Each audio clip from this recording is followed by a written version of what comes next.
morning, ladies and gentlemen. It's a beautiful and shining Friday morning with an amazing weather in Bangalore, though unfortunately it may not be so in other places. It's my privilege to welcome you all for the final day sessions of our FDP. After those wonderful sessions on accommodation management yesterday, we shall end our FDP with sessions on front office management and health and wellness today, followed by valedictory. I'm certain that today's too would be as interesting as the previous 4 days. Sorry for the. Not too long ago, we thought the future of revenue management would be more data, faster processing capability, more revenue streams optimized, and more properties managed by one revenue professional.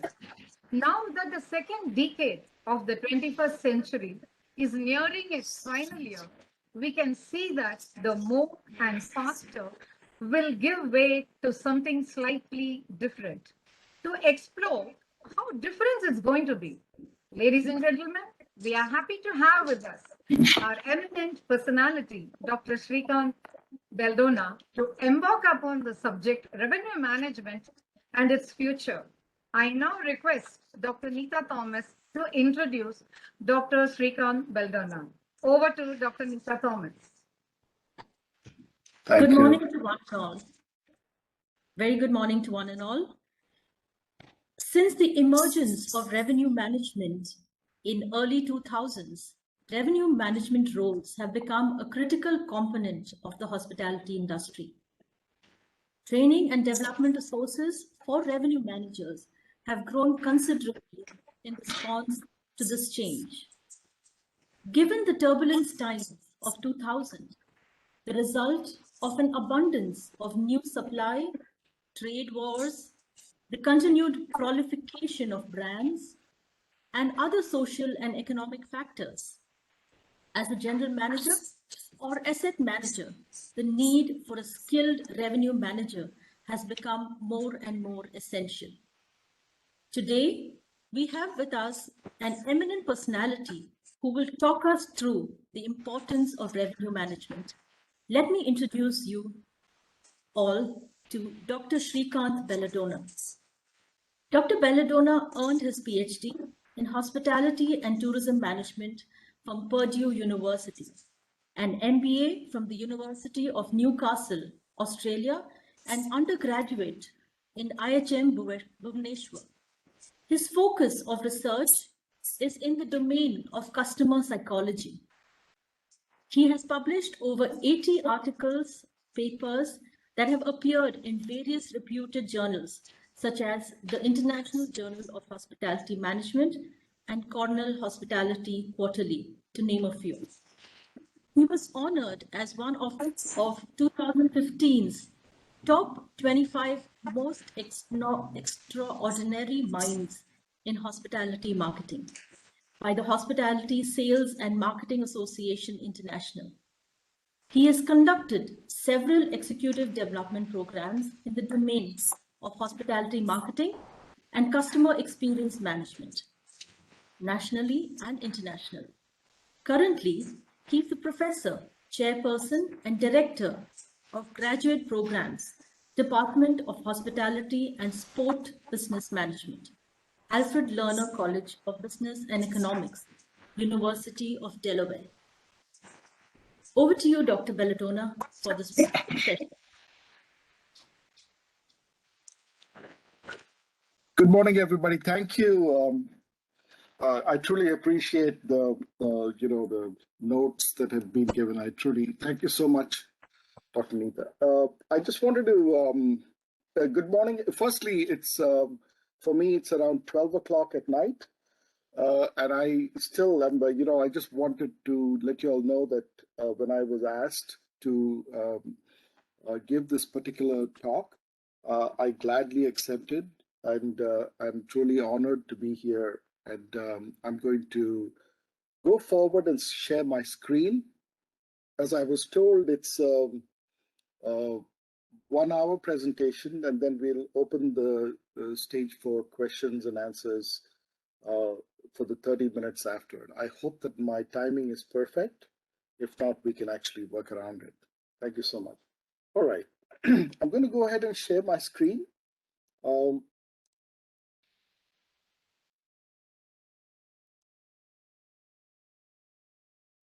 right. So what I wanted to do first was to give you all a general conceptual framework of how I have approached this topic. And 4 key components came up to me.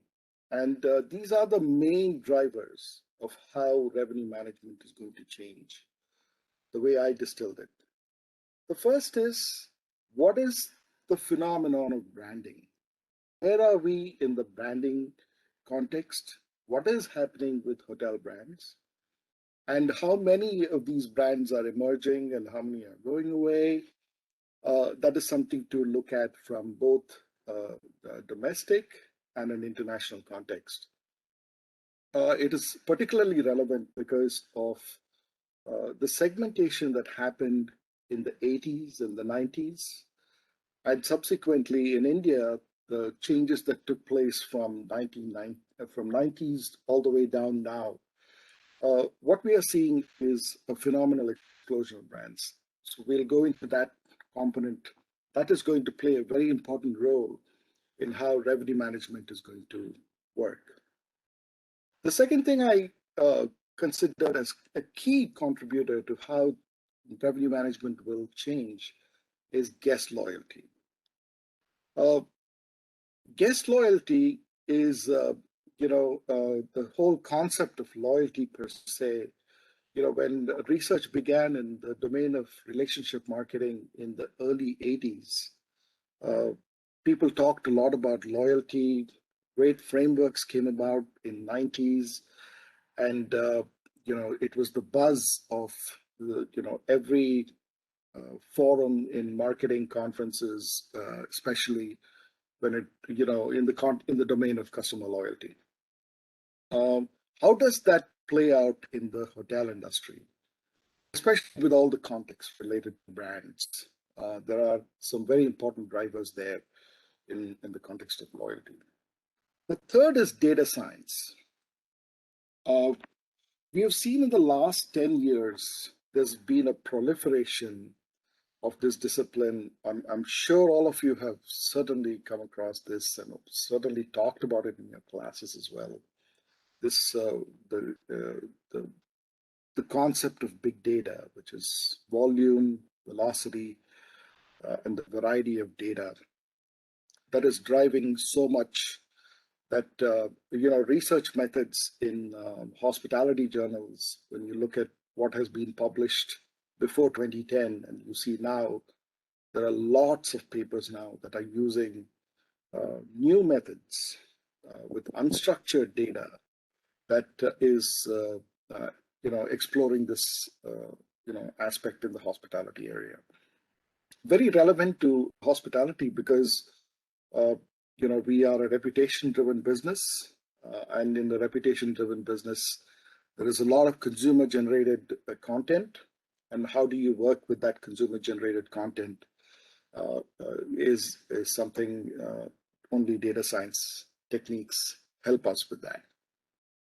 The last component is information technology. Now, I know that there is some relationship with data science and information technology, but largely data science relates to all methods that are applied to analyze data. It involves statistics, it involves understanding of computer level programming. There's a lot of uniqueness in the data science field that we can actually isolate, and we can demarcate and say information technology is a key thing. And here we'll talk about things like artificial intelligence, voice assistants, quite a lot of these areas which will impact the future of revenue management. First, can you hear me? I'm sorry. Yeah. First is the concept of brand. Okay, thank you. First is the concept of the brand.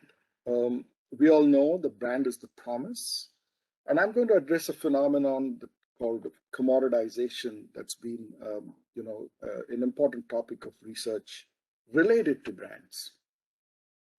We'll talk about brand saturation and confusion, potential confusion that relates to what's happening with brands.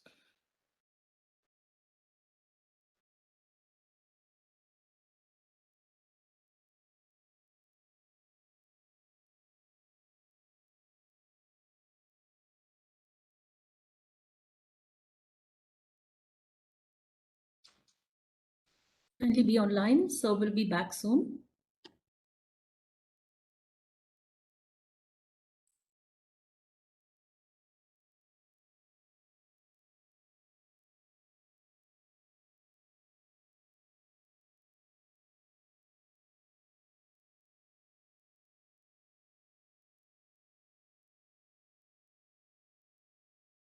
Kindly bear with us. Our technical team is looking into it.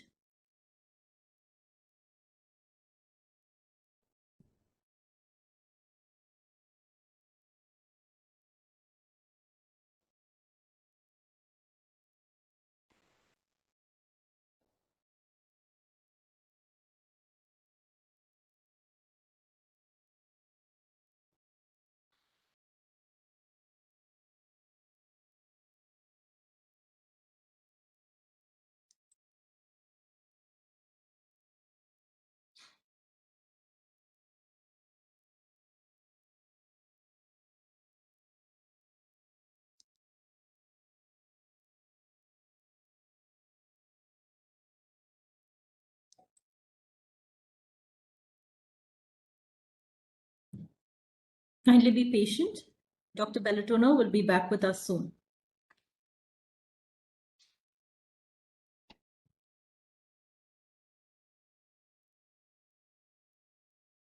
You again, give me one minute.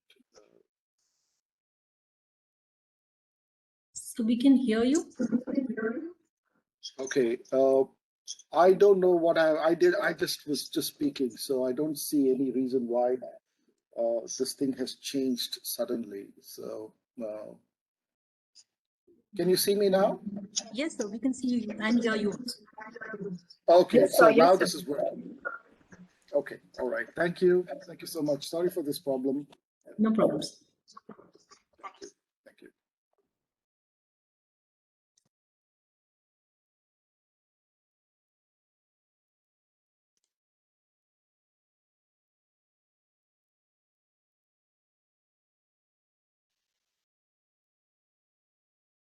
I'm sharing my PowerPoint. Can you all see my PowerPoint? Yes, sir. Yes. On the slide mode. Okay, I'm going to do that right now. Okay. Yes, sir. Perfect. So I don't know where I stopped. So I'm Third going to slide. quickly. This is about right where I stopped. Okay. Yes, sir. So these are the four aspects I wanted to address with related to brands and branding. First is the promise, this phenomenon that we call commoditization, brand saturation, confusion, and affiliation with soft brands. So let's start with what is a brand. I usually like to use this, image in my classes, and especially wherever I go, when I talk about what the power of a brand is. And obviously, all of you can relate to what this person is trying to do here in terms of the brand, the power of the Apple brand that is there. So what do we understand of a brand? A brand is basically a promise of quality, consistency, competency, and reliability. It's a nice way to say that. But there's one more thing I would like to add when it comes to what a brand is. A brand is not what dominantly a company tells its customers what it is. There is more and more a realization now that as much as firms control the marketing message and seek to control as they build the greater messaging platforms, etc., a brand is now mostly becoming what consumers tell each other what that promise is. So that's the power of social media that is actually changing what the definition of a brand is. So it still remains a promise, but it's the promise, the way it is being discussed and engaged with, and how people are talking about it, between what customers are talking about it, which is predominantly what a brand is. So what is commoditization? Commoditization is a market condition where four things come to play. When four things converge at the same time, a market tends to, in a product category, tends to, see this phenomenon called commoditization. Commoditization happens when there is a comparatively stable industry. Industry stability is a key aspect that has to be there, and where most products are homogeneous in the sense it's very difficult to tell one from the other. There is very little differentiation between one product to another. The third driver, which is all of this, remember, has to take place simultaneously. The third driver is price sensitivity. That means when you have so many homogeneous products, everything feeling and looking like the same, price becomes the major driver of how people will buy. Because if there are no attributes that they see that helps their decision making to buy, then price will become the dominant driver. The last condition that should prevail with commoditization is low switching costs. What low switching costs essentially mean is that if you are part of a program, a loyalty program, let's say, or you are a consumer of a regular consumer of a particular brand, your propensity or the ease with which you can switch to another brand. You all may have, you all may be experiencing at this point lots of mechanics that are put into how firms try to rope in customers and give them value to make sure that they don't switch. So all these four factors need to play out for commoditization, for us to say that the phenomenon of commoditization is now prevailing. Why am I talking about commoditization? Is that in the US market, in the 80s, there was a phenomenal burst of segmentation. Lots of brands came about because the industry started segmenting its customers. They started talking about business customers. Lots of brands came about, like Courtyard by Marriott, the select service the revolution, where you remove food and beverage from hotel concepts, that came about. And the industry was predominantly only proliferating with properties based on these segments and the brands that were there to service them. Now that phenomenon was accelerated significantly. It kind of faced a small blip in the early 90s because of the Gulf War. And then after the recovery started, once the Gulf War was over and the recovery began, the industry was screaming at, going at very fast pace. But what exactly happened during that process was that all products, all hotels felt like the same. In other words, a person would stay at a Marriott hotel, and 2 weeks later, the person would stay at a Hilton, and the difference between the two was very difficult to actually make out. When this and the whole concept was related to the guest room, how the segment is being serviced, and what are guests looking for. That was predominantly the purpose of how most hotels looked almost empty in the lobby. All guests were predominantly encouraged to go to their rooms and enjoy the luxury of their rooms. A lot of things were being packaged there, like pay-per-view and quite a lot of things to keep them there. Lobbies used to look predominantly deserted. in 1998, around that time, the first release of a brand came about, which is called the W, which is the W brand by Starwood. And Starwood was the innovative company for quite some time. The reason why I'm mentioning this is because in what Starwood came about was unique. They changed the model. They introduced what was in a hotel that was hip and cool. They changed the way the hotel was designed. They made it very modern.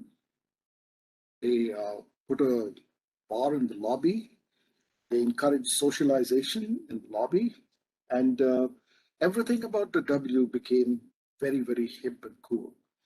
Now, the W was a concept predominantly in major urban locations, like downtown Manhattan in New York City or Seattle or those types of places. And they became destination points in these places.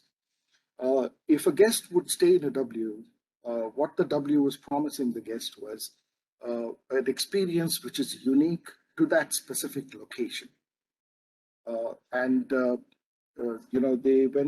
They even went as much as to the extent of hiring a chef. The executive chef of every W was born within a 5-mile radius of where that hotel actually operated from. Now, this thing was the first thing that recognized the prevailing phenomenon that was taking place with commoditization. And Starwood after that came out with many other innovations. Like they came up with the heavenly bed, quite a lot of these things that came out as they progressed. Then the success of the W resulted in the Aloft brand that was released, and voila, now everybody talking about social lobbies. Everybody's talking about engaging guests inside. Making sure that guests were socialized with each other. Yes, the guest room is important, but the entire emphasis was now on the experience and trying to break away from this the phenomenon of commoditization.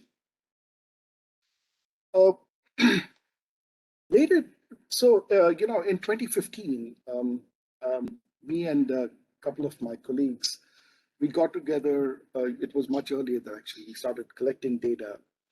We collected data from two dominant groups. One is hotel executives. We had people who were presidents, CEOs, and major decision makers in the industry. We got them through this large database. And then we went to the average US customer. And we studied this concept of commoditization. So if you all remember, we talked in the previous slide about the homogeneity of products. So what we found in this study was hotels face a considerable commoditization problem. First is that hotel executives they look at what is driving commoditization. The dominant driver was product homogeneity. These executives thought that their products are all similar, so they have to continue to go on innovating and coming up with ways to differentiate one brand from another, or from what they have with another hotel chain and all its brands that are there. Consumers, on the other side, were driving the message that price sensitivity is what is reflected as the dominant driver of commoditization. So you can see that, there are two stakeholders in this study and two important stakeholders, and both of them are speaking different language specific to the same phenomenon. Why this is relevant is because this now gives us a window. Is there an audio problem? No, sir, your voice was buzzing. That's it. Okay, that's it. Okay. So now, when you look at commoditization and then you see this particular thing, our study actually validated what was happening. What it validated was that the US market was exploding with brands. every company was trying to add brands which were unique and trying to bring about, almost, you can practically look now, Accor has close to 39 brands. Marriott has 30 brands. There are companies, these are companies which have so many in their portfolio that, sometimes it's hard to differentiate one from the other. So this validates the fact that product homogeneity is a key issue, and there are too many things that are going on. This is what companies have been doing, and this kind of addresses that. So here is a simple categorization of how Marriott looks at its brands. Of course, all of you know that in 2017, Marriott bought out Starwood. It was a very important strategic move. It addressed, the phenomenon of consolidation was prevailing, and they really wanted to make sure that they have good power in the marketplace to negotiate with online travel agencies, which were trying to, becoming more powerful, like Booking.com and Expedia. And Marriott also wanted to counteract the force from Airbnb, which the valuation of Airbnb was significantly high. So when Marriott bought out Starwood, acquired Starwood, they combined the whole thing, and they decided, okay, well, how do we actually differentiate between these brands? And you can see that, one side on the left is the classic brands that they define, and then you have the other on the side is the distinctive brands. Now, so, the Ritz-Carlton comes as a classic, but then there's a Ritz-Carlton Reserve that becomes a distinctive brand. Then you can see Marriott is on as a classic, and the Westin which was a Starwood brand. So I can go on with many more of these distinctions, but it just pretty much tells you how they are looking at this marketplace. One of the key things you all can see here is that this generation of millennials and how millennials are asking for new concepts and new types of experiences, and the explosion of lifestyle brands like AC Hotels, which is basically a Spanish hotel chain which they acquired, and a Loft, which, as I mentioned just recently, some time ago, which was a Starwood brand, which is an extension of the W. Moxie is, the idea was to have, IKEA type of designs in the hotel. Now, all these hotels are and you can see that, there's also a tiering in terms of price. So this particular phenomenon, if I were to now show you all, we could go on and on. I could show you all an Accor map, and I could tell you 39 brands. How do they basically categorize it? That's so in the larger picture now. When you see revenue management, we are now talking about pricing. We're talking about matching demand with supply. Optimizing revenue for every possible one. But you have so many of these brands. One of the key things with too many brands like this is that many franchisees in the same location are competing with one another under the same chain. For example, an Aloft hotel in a particular area does have competition from the Courtyard by Marriott. So there are a lot of implications when it comes to pricing with this particular phenomenon. Now I'm going to go to the second concept, the second dimension which I had in my conceptual framework is about loyalty. So we talked about the brand. Now, when you have so many brands, how do we address the issue of loyalty? What is going on in the sphere of loyalty? Now, this is a very, popular picture I like to use to explain loyalty. There are many places where people say that, consumers show the highest level of brand loyalty. Typically, research says that we show the highest level of brand loyalty, especially with sports teams. in the US, football, American football, people are very connected to that. Loyalty is very, very strong towards that. Even in Europe, you can see the fanaticism with how people follow their specific clubs, soccer clubs. So sports plays a very relevant. But here is a person who's dead, and that's a coffin. And he loved his Harley Davidson so much that he wanted to be buried with it.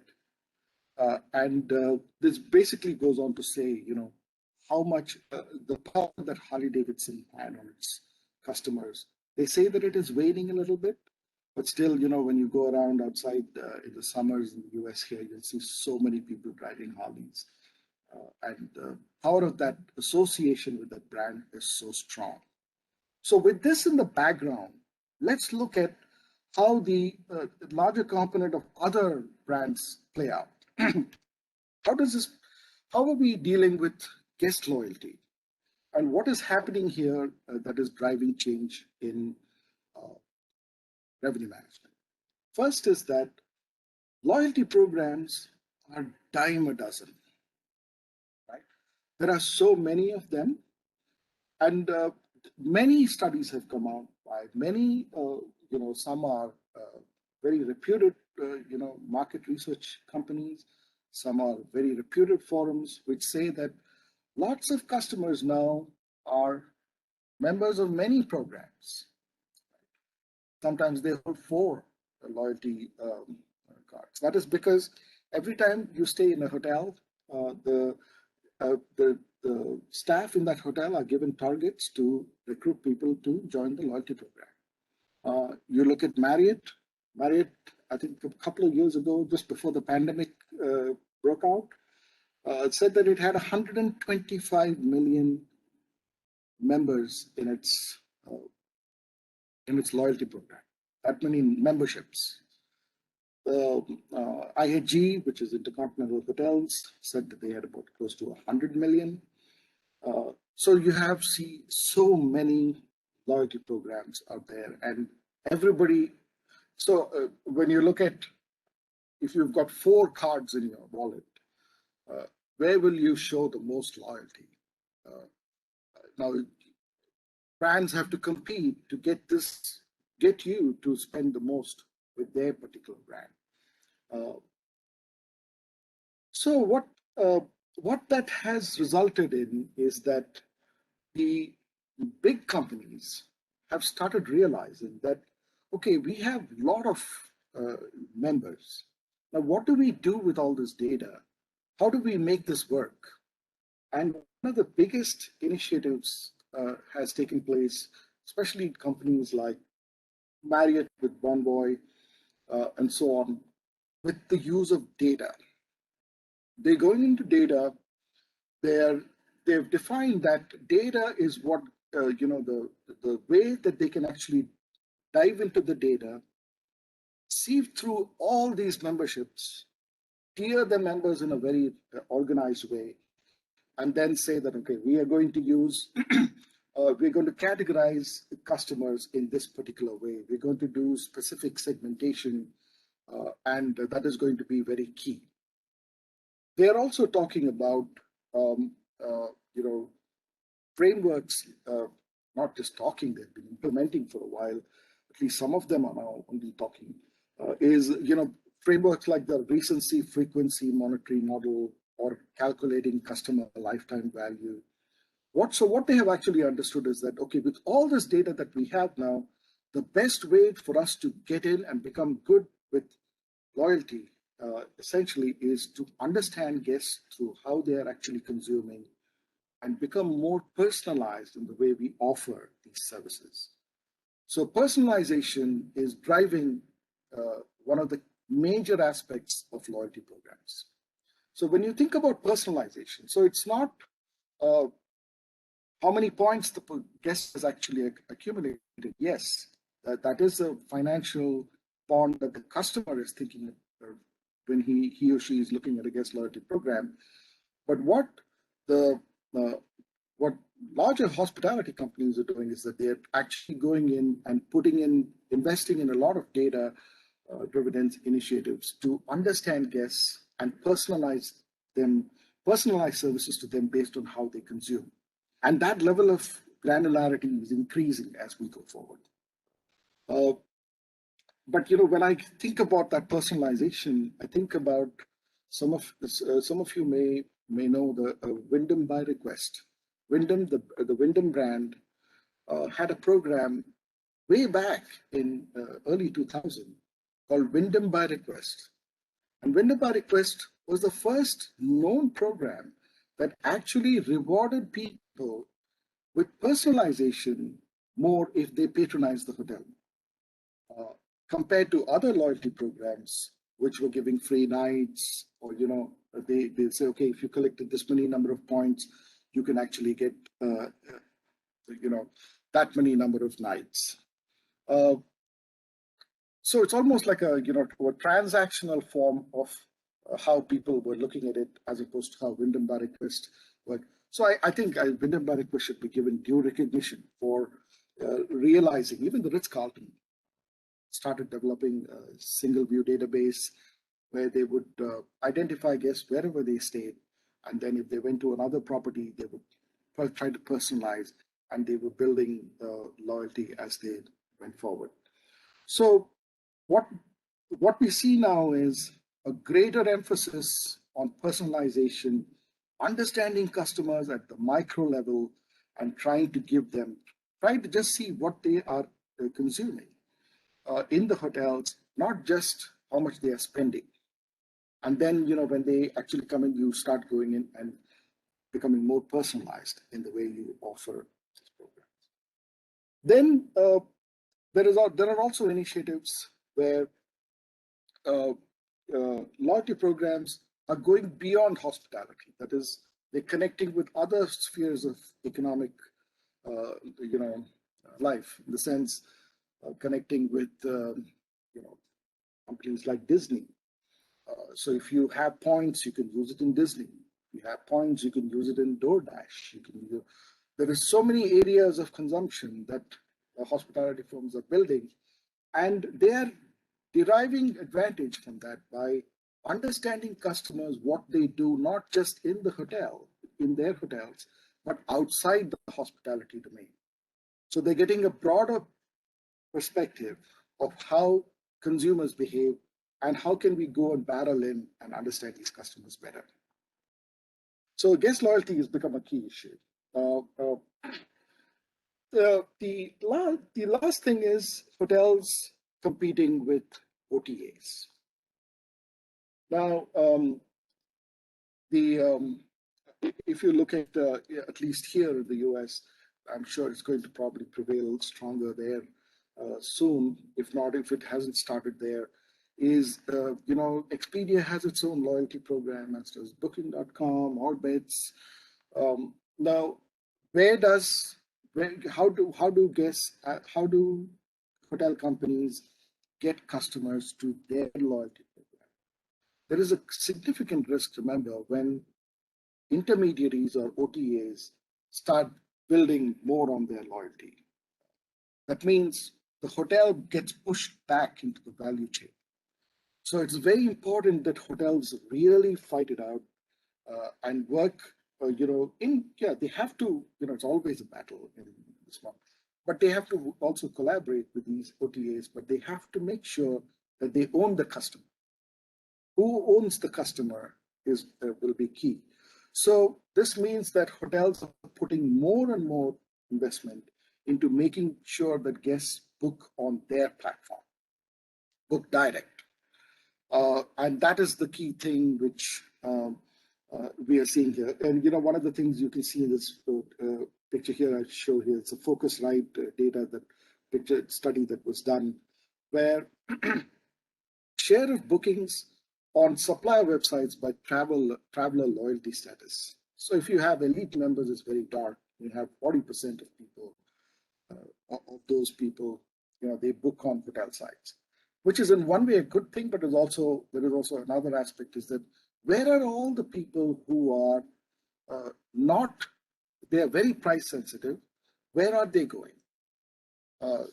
So is that a lost opportunity for hotels? That is something to debate about as we go forward. Now to the issue of data science. In data science, we have this. The first thing to look at in data science is why data science. Data science is because of the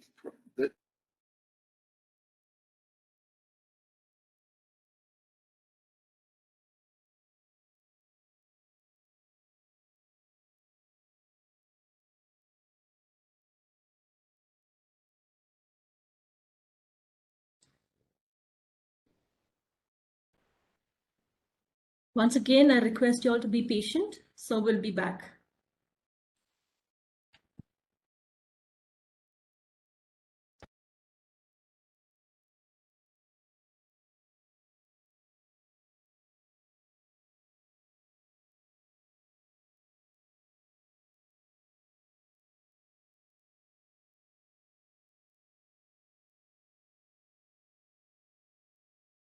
Dr. Thomas, can you hear me? Yes, sir.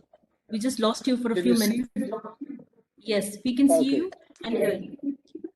Okay, thank you. So I'm going to come back. I apologize. This is unusual. Okay. Okay, now to the issue of data science. Now in data science, what are we looking at? It's this phenomenon, what we call big data. So I was just touching on this different stages of the internet.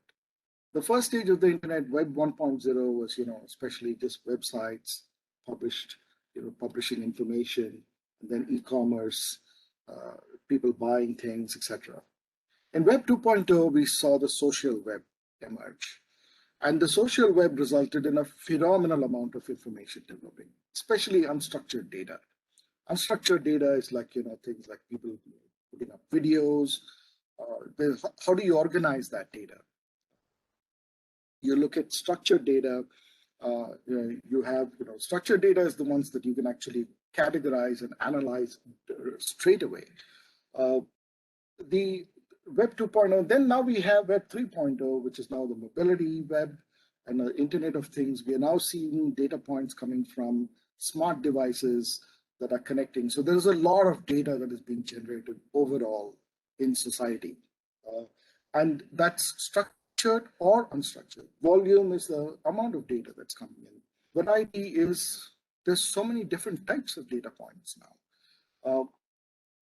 And then velocity is the speed of the data. Some people say even veracity is another dimension, but let's stick to the first three and just look at this as three V's that are really propelling this phenomenon called big data.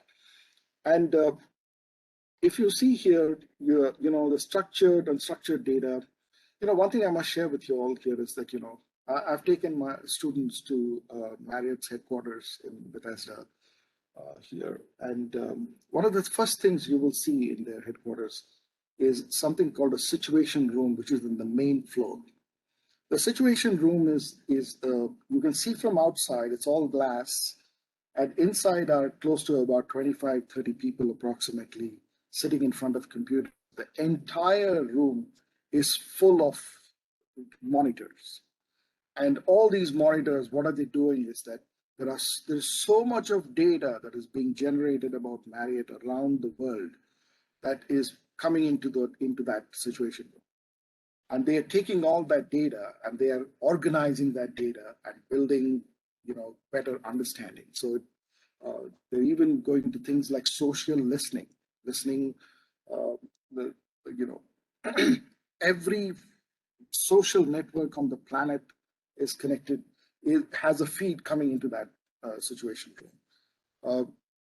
I'll give you a quick example of how there was, I believe there was a couple that was staying in a resort in New South Wales in Australia, and they had gone for their wedding anniversary, and the wife, actually, she went and posted, they were staying in a Marriott, and she went and posted on, I believe it was Facebook, that she's on her wedding anniversary at this particular hotel. Now that's it.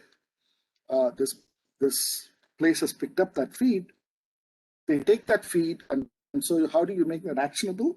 Okay, of course, this is an exception, but you can see that they immediately got this information, and then they alerted the general manager of the hotel, and the general manager of the hotel went with a bottle of wine and gave the person and wished the person happy anniversary. So you can think of how data is being used. It's as creepy as that sounds.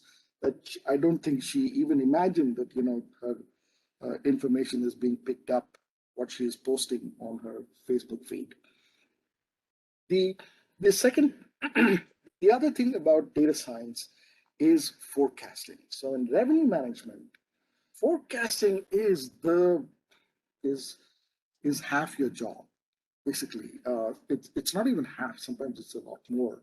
If you know your forecast well, what is the demand that is there in the forecast, then you have a very good idea of how to price. So a big paradigm shift is now taking place with demand forecasting. One of the most popular way of looking at forecasting, or traditional way, is what has been, is to look at historical data, like your occupancy or RevPAR, at particular windows of time, and then relating it to that same window that you get in that you are looking at, and then say, this was what we had last time, this is what we have now. Then you take some other data from other monitors and you condense that, and then you say, okay, this is what will be the projected demand. Now, demand forecasting. So if you look at historical data as the way for you to see things forward, now people are arguing that there's a lot of data that is actually happening in front of you as well. How people are booking. What are people doing in the neighborhoods or the cities nearby? What are they talking about your particular city? There is, flight searches, booking data. All this data used to predominantly be the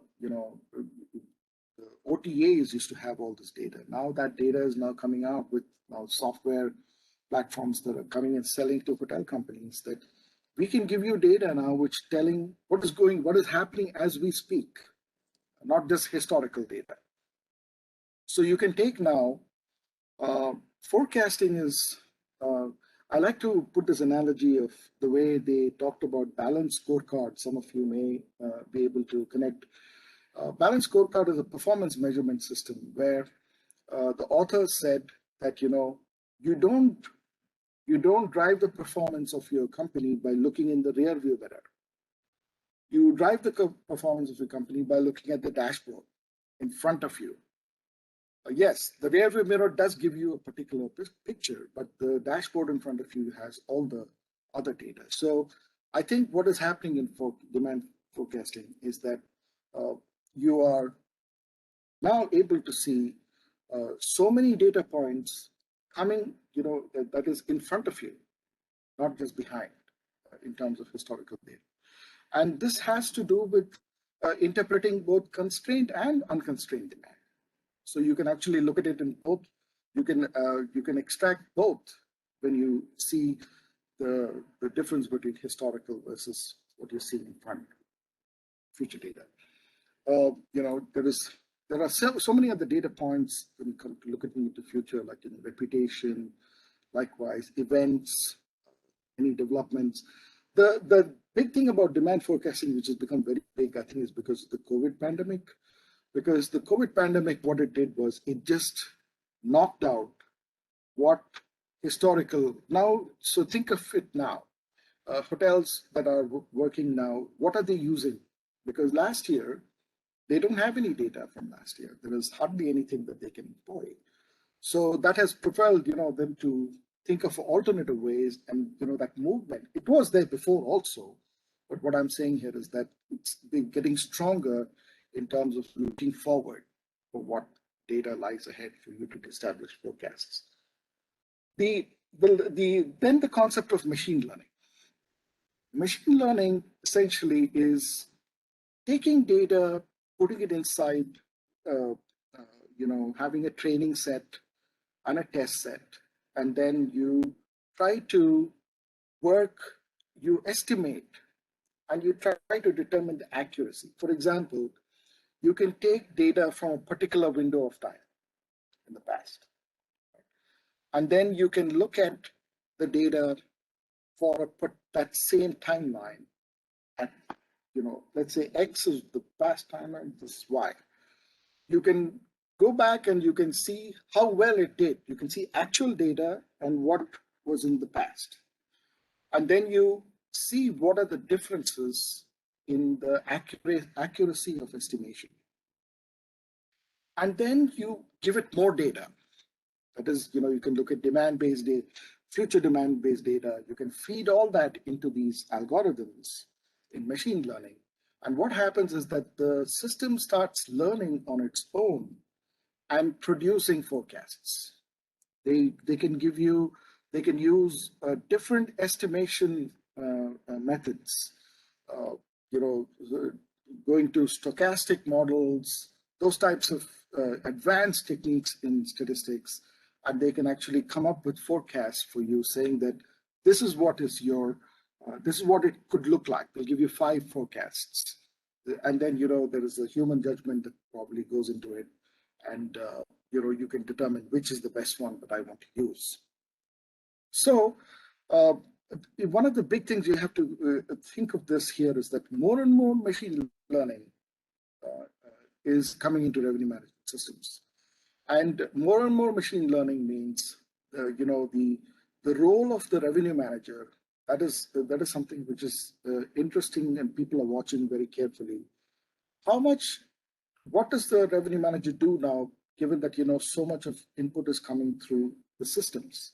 Yes, there is some level of human judgment, but as of now, there is clear indications that machine learning is going to become more and more efficient, and it's still nascent in where it is, but it is going to mature to a point where the forecast will become more and more accurate as we go forward, right?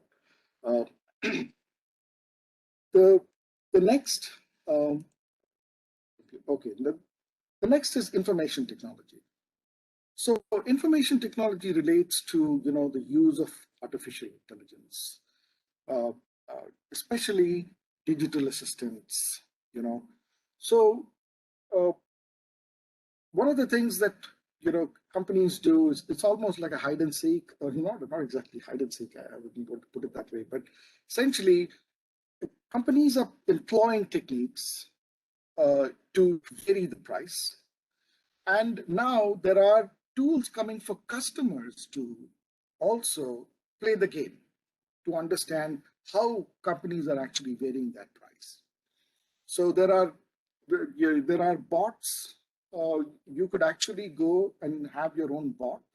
Earlier it used to be called avatars, digital avatars, where you can actually task that avatar to find the right prices.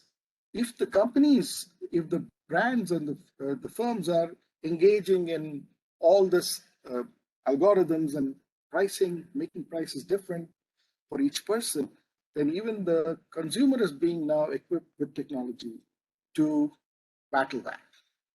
So that is going to be another, we're going to see more and more.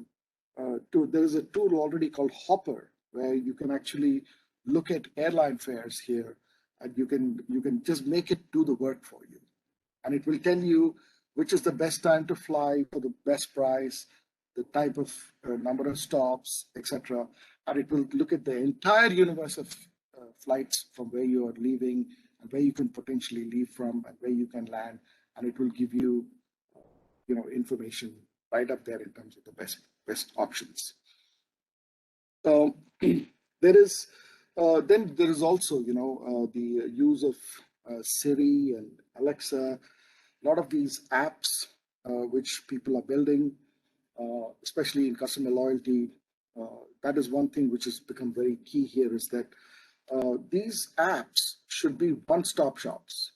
that they are offering, and they're saying that that is the key to loyalty. What you're doing here is that, for example, Hilton has a connected, it has an app. I'm not able to recall exactly. The word certainly connected is there. I haven't used it, but I've read about it. Is that it helps the guest to connect with the local location. It gives recommendations.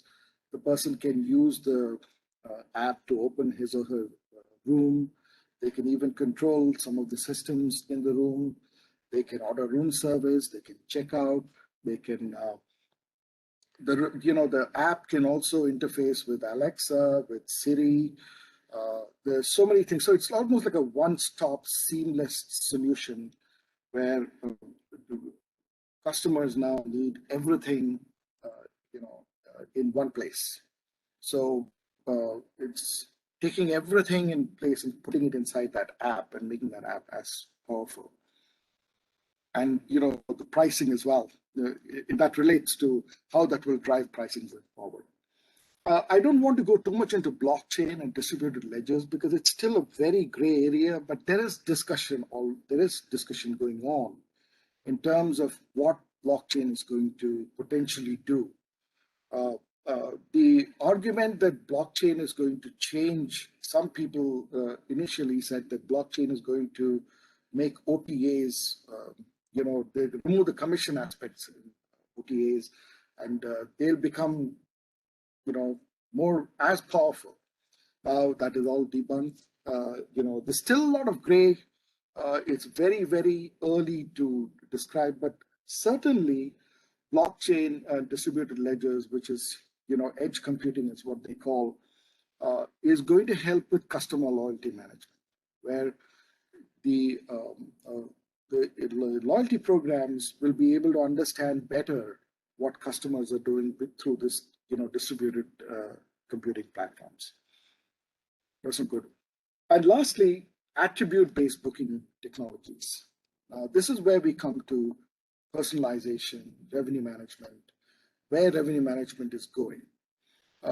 Revenue management is going dominantly towards, as I said, so if you go back to the loyalty aspect, as I mentioned, there is more personalization that is being built. What is that personalization? Not just the room, type of room, etc. A lot more. Unique aspects of the person's stay, levels of even the finest levels you can actually put in, and you can provide that as a way of differentiation, so people can choose, and then the price comes to them based on what they actually chose. Lots of platforms now offer this type of attribute-based booking. Some you can actually make spa reservations. You can make golf course. If you golf tee times, you can make those reservations. You can make quite a lot of that, and then you can build a package, quite a lot, and then you can say, this is going to be the price. So quickly, a history of revenue management. I just wanted to address here is that if you really look at revenue management, it started actually with the airline industry. It started somewhere around the 70s. American Airlines, Delta, etc. All these companies were very, very active in, understanding this facet that there is supply and demand, and we have to improve the load factor of our airlines in the sense that we have to improve the, optimize the capacity that we have. With that in mind, they developed this domain emerged in the airline sector. And in the late 80s, Marriott, I think, was the first company that went and, they hired, I think, a lot of people from the airlines who had already developed this, were hired by the hotel industry, and it started becoming big. So you can see here, ever since revenue management started in the 70s, you can see that the load factors are increasing. You can, of course, you can see if that drop is because of COVID. You can look at that as a blip, but essentially you can see that load factors increasing. That means they're able to optimize more capacity for what they have. Load factor is actually close to 80% now, 78, 75, 80%. US occupancy rates also. So I had data which went back from 2001 And you can see that, like, of course, you cannot apply the same, the airline industry is structured differently compared to hotels, because hotels has multiple layers compared to airlines, which are few. But you can still see that, there's been a good amount of management of occupancy in a good way employing sophisticated revenue management. Essentially, revenue management, as we know for the most part, has been through rules and fences, what we call rate fences, which are dominantly firm-centric, the way I see it. They're not essentially guest-centric, because what are the windows, what are the fences that are put there? What are the rules? Things like, what are how far ahead are you booking? 14 days, 28 days, 7 days? And then, you decide what price to give based on that. Flexibility, whether you can cancel or not. Length of stay. I think length of stay is now being proven to be not really that much of a determinant. One of my colleagues here did a study and found that actually length of stay doesn't result in lower rates for customers as much as what was being talked about. Then there is the room type, weekday, weekend. You have so many things, like you can say, we don't want people to come book at a particular date, check in on a particular date, especially shoulder dates. Then, of course, you have all those, rates, which are, of course, those buyer characteristics, things like, senior discounts, kids, those types of things. But in the end, rate fences in revenue management, for the most part, what they do is that they work on customers' perceived risk. It's a very important aspect in consumer psychology.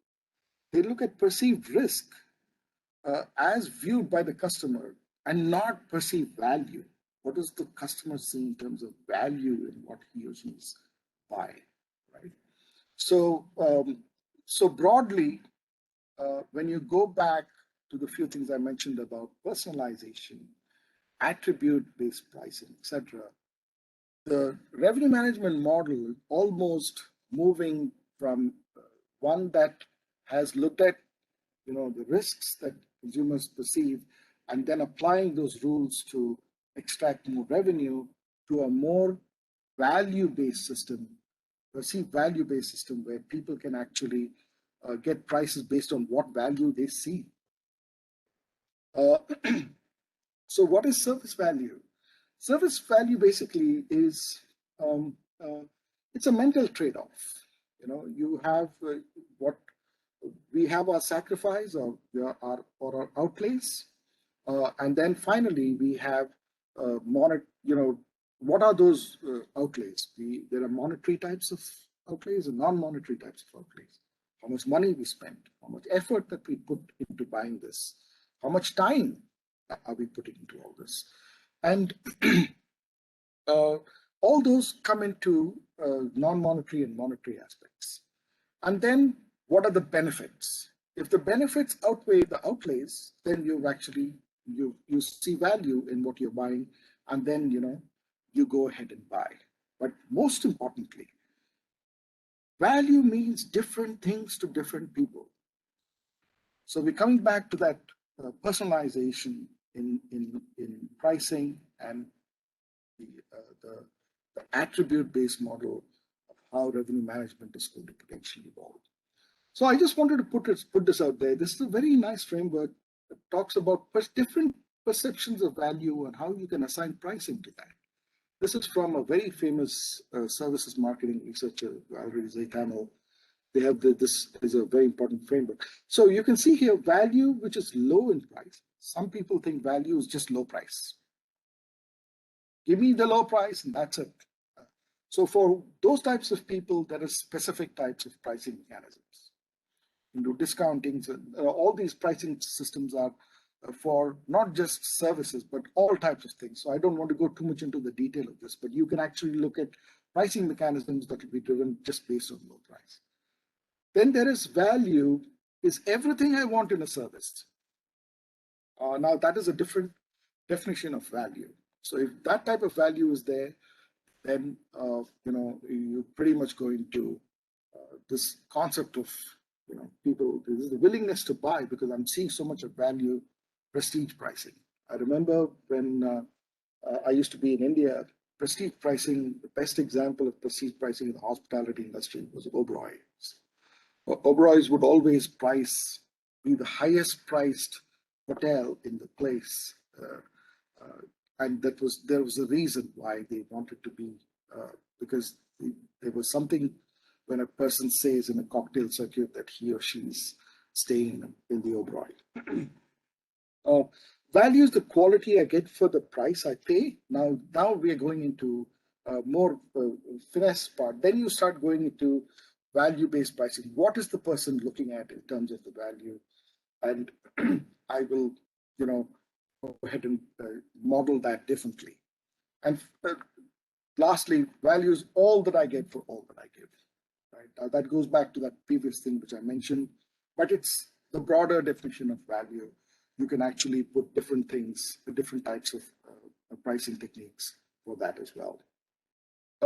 So I'm just going to quickly go into coming back again, that overall aspect of revenue management, moving to attribute-based pricing, and then the first thing is people are talking about is revenue management moving to total revenue management.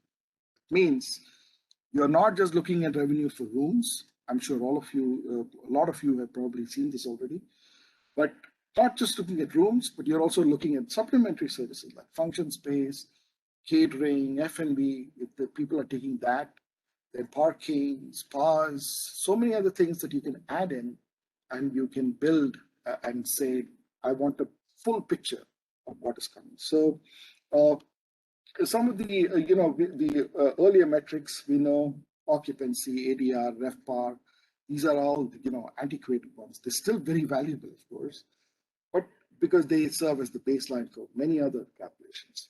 But you can see here, net revenue per available room is a metric that is applied when you take away all the costs that involved with, commissions, etc. How much are you making in net revenue after you remove everything in terms of the cost of the booking? That's one particular. Gross operating profit per room is the one that defines. Now you're not looking just at revenue, but you're going into the whole picture of the gross operating profit. You take your you take your expenses, the overall revenue that you've generated, and then you take that and you divide it by the number of available rooms. Revenue per available customer. So you can have 2 or 3 people who stay in a room. So how many customers stayed in the hotel? And you can calculate that, and you can see the number of rooms and the number of customers, how much revenue that you have actually built. Total RevPAR is the total revenue per available room, which is everything that the customer has spent on in not just the room, but restaurant, shops, if the shops are owned by the hotel, etc. RevPAS is, I'm sure some of you have probably come across this. It is revenue per available seat hour, which is you take revenue per available seat hour. You take a hotel. Let's take a restaurant which has, let's say, 100 covers, and it's open for 10 hours a day, and you estimate that the average meal duration of a person in this place is 1 hour. So what you can then do is you can say, I'm open for 10 hours. I have 100 covers. So how much, and each person, each meal unit is 1 hour. So you can actually come up with that metric by taking the revenue and then seeing what is your base unit. You can get the number of units based on that. You divide it and you'll get the revenue per available seat hour. Revenue per available treatment hours, also spa revenue management. Then there is function space revenue. There is metrics for that. Not every system has these. Not everybody employs all of these, but these are systems that are there. Then revenue per square meter, that could be, your how much function space you have and how much you're getting from that. Total revenue per occupied room. And of course, I mentioned GOPAR before as well. All right, so final thoughts I want to quickly address here is that, I've just gone further up. So revenue management, one of the things that machine learning and so on, will revenue management merge with sales and marketing? There are lots of thoughts in this space. What will the future revenue manager look like?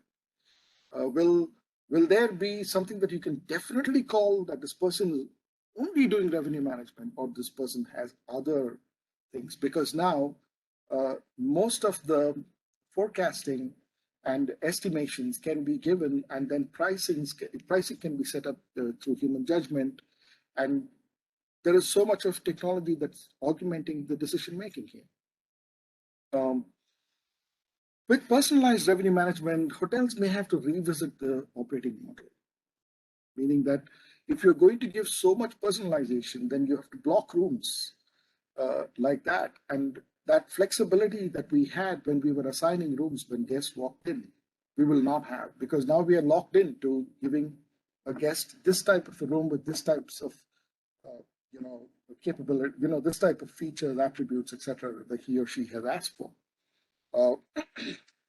And largely, I believe that, the future of revenue management will be the convergence of strategy, formulation, and execution. That is the human factor. Effective decision making, data science. I think that is going to be very crucial. And in the end, how do you use technology, especially artificial intelligence? How do all these come together? And then, I think revenue management will be determined. I didn't know I'd gone 10 minutes above, but I'm willing to take questions now. I think I saw so many questions come on the chat box, but yes, sir, I'll take you through them. Sure, thank you. Yeah. Thank you so much for this presentation. It was nice to hear your thoughts. I would like to know, is it true that the OTAs are fading away and the hotels are looking at direct booking through their websites now? Oh, one thing I would say for sure. Can I stop sharing, or should I keep? Certainly, you can stop sharing. I believe that OTAs serve a very important function. They serve the function of, enabling people to look at all the choices that they have. That's a very economic function, a basic economic function, activity that people take part in. So OTAs, yes, there will always be a battle between hotels and, in terms of who will own the customer, who will take more. But OTAs will not, in my opinion, go away that easily. I think that's it's really far. Thank you so much. We have a question from Dr. Sarvana. He says, what is your opinion about taking overbooking in hotels? Will it not affect the guaranteed guest's image when they are walked in to other hotels? Oh yeah, overbooking is something which has plagued the thing. As accuracy of forecasts get better, then the opportunities. I mean, the potential for overbooking gets significantly lesser. Hotels have treaded on overbooking very carefully compared to airlines. They have given more leeway to guests to this one. But yes, there are horror stories out there of how hotels have managed overbooking. But the best hotel companies have very good protocols in the event that they have overbooked, that they go ahead and work around them, work around to make sure that guests are not significantly affected. When a hotel is doing too much overbooking, the revenue manager is going to really they will go after that revenue manager because why are you having so many is a key question that will come up. I hope that answers the question. Yes, sir. Thank you very much. Our next question is from Mr. Jesu Frederick. So how the hotels are going to maintain their service quality aftermath of COVID-19? Commodities are expensive. It is worthwhile to implement lean technologies in hotels to get maximum revenue. If yes, what are the ways to implement it?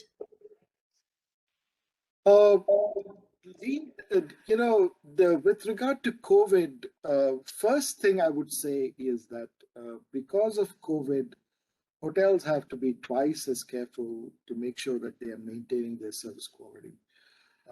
Yes, they have they're hurting in terms of revenue streams and so on, but employing lean technologies, could you expand on that? What would that mean? Would this mean sustainable technologies? I'm just trying to understand what that means.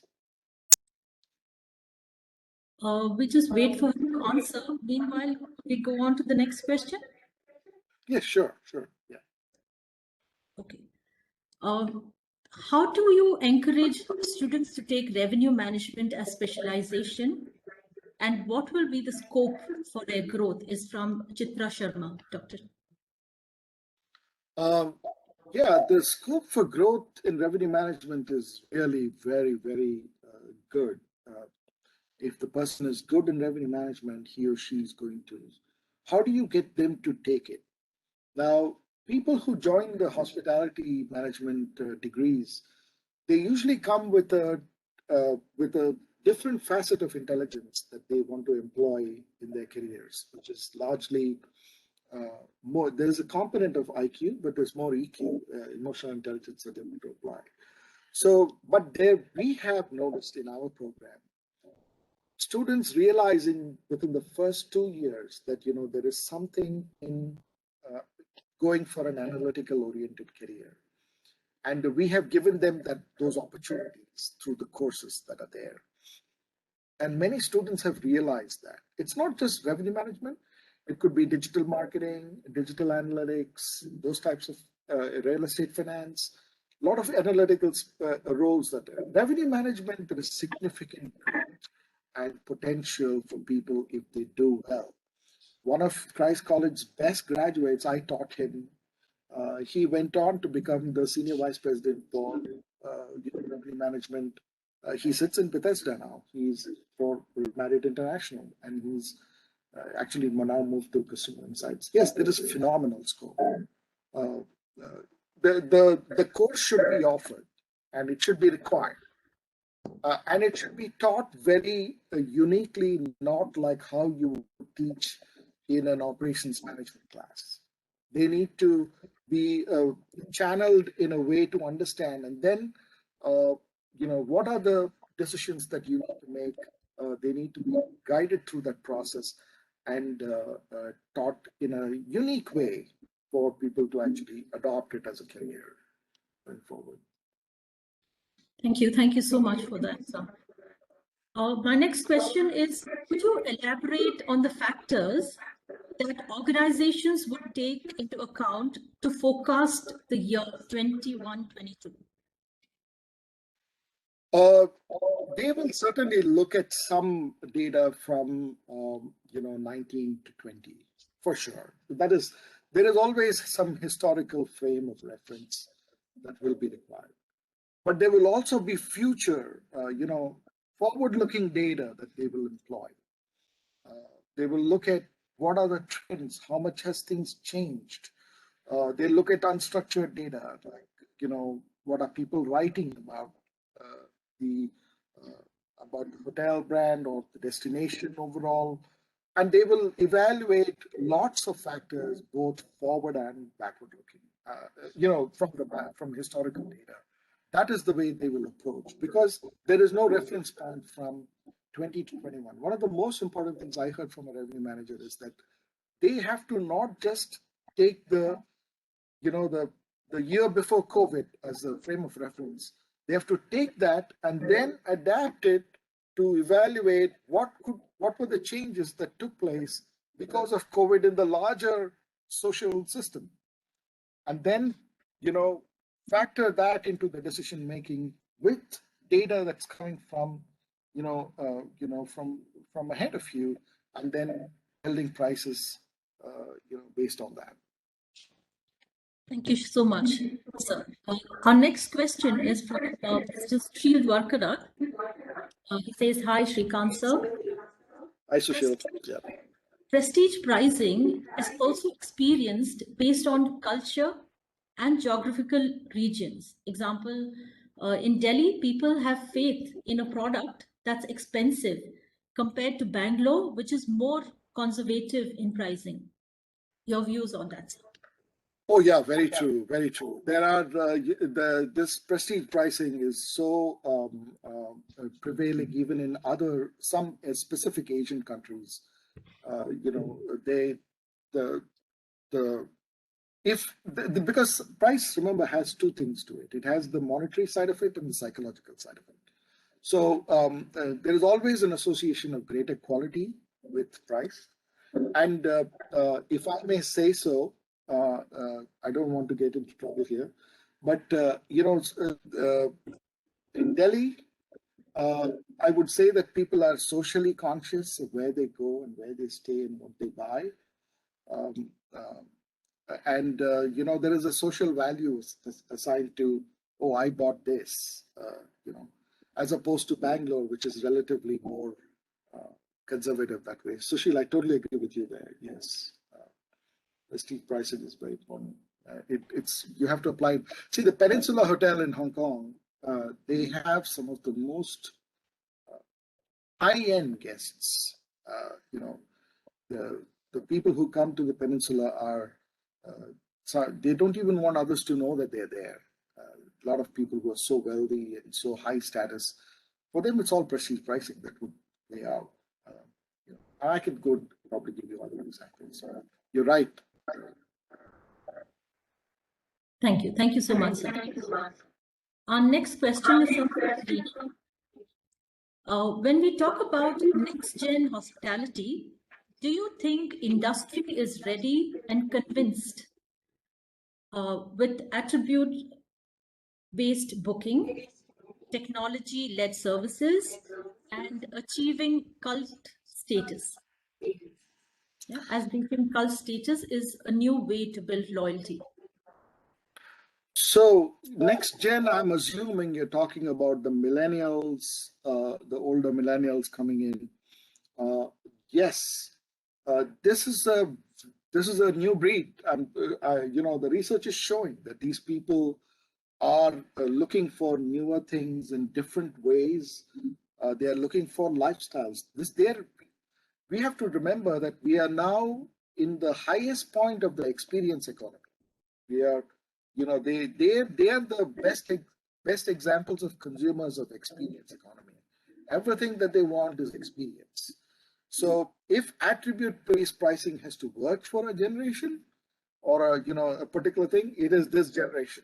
And of course, it has to work in a tiered manner. Not everybody can afford everything that is there, but this generation is, for example, if you look at the US here, I believe India is probably seeing similar trends, is that the younger people here are demanding a higher quality of ingredients. Restaurants are changing the way they are procuring things. So this generation is certainly more digitally connected, not that they're digitally smarter. They are digitally more connected. They can use technology a lot more. They need that. They need those connections, and that is how they will. You will build, loyalty from them. That is my opinion. Thank you so much, sir. We have a few more questions. Mr. Zakaria asks, today we have many popular brands offering rooms through opaque OTA sites. Going forward, won't this affect their brand? Oh, certainly. Opaque. So, the more you depend on opaque sites where you are not, usually people tend to give opaque prices, opaque pricing because they don't want to reveal their real price. So continue to do that. What will happen is that the type of customers who will keep repatronizing you would be typically those people who would only want to go at that low end of the audio is breaking down, I heard. Can you hear me? Yes, sir. It's clear now. Okay. So yes, that would be a very opaque pricing has always drawn the most price sensitive customers, in my opinion. And that will certainly affect the brand, because then you're only going to draw people who are going to be looking, who are the most price sensitive. Too much of participation on opaque platforms is not the way to go, in my opinion. Thank you, sir. We have a next question from Ms. Vasunthra.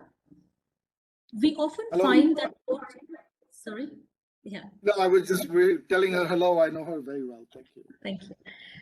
We often find that OTAs offer better rates via vis-a-vis hotel websites.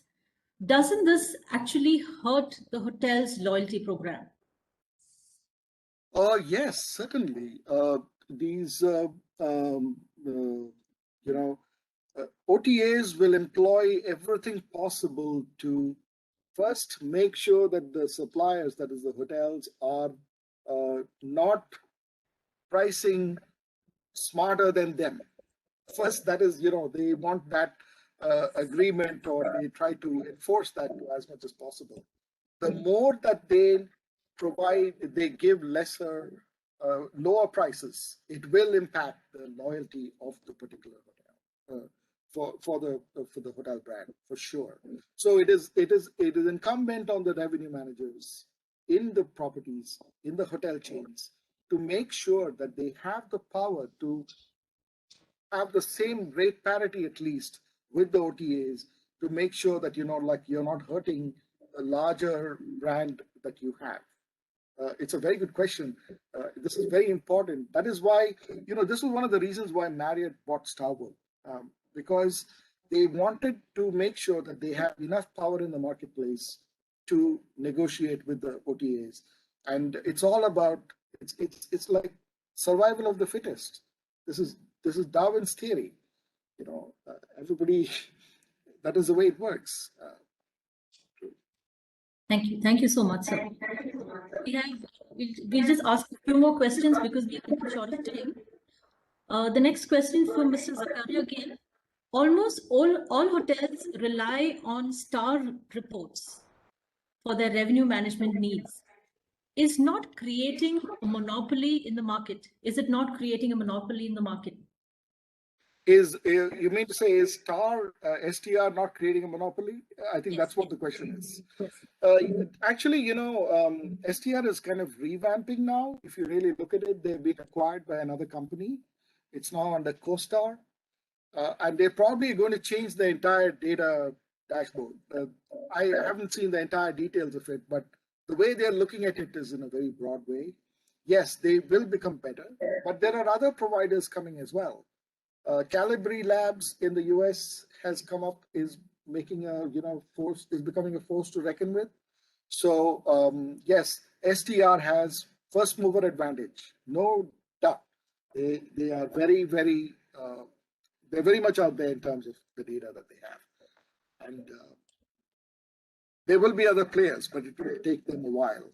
It's almost like how much Google has a share of the search market. STR has that much of the data market in hospitality. Thank you very much. I really enjoy working with STR. I'm just saying they give good data. We are a partner. We share a lot of things, and they're excellent people to work with. Thank you so much. We'll just take the last question from Mr. Narayanan. It says pricing has been a problem area.